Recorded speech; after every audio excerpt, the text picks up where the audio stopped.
I have this swivel or wobble stool that, if you see it, it's supposed to work like this, but this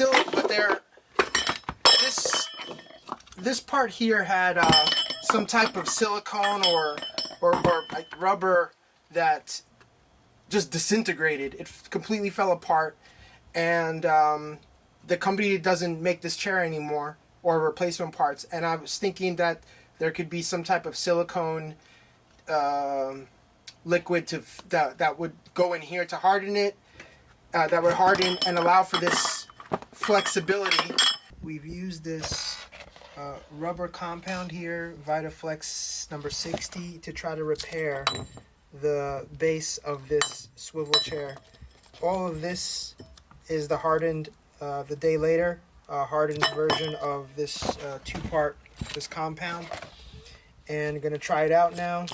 It's molded. It's been over 16 hours, and we'll see if it will allow for this base. It feels pretty rigid. We'll see if it works out as expected or hopeful. All right, here's the moment of truth. The wax or the rubber is in there.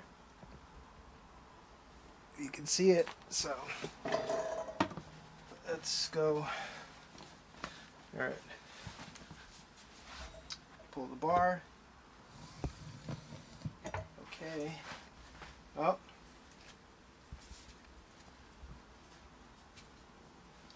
It is strong. It's not doing the swiveling motion, but maybe in time the rubber will give, but it is. Let's see.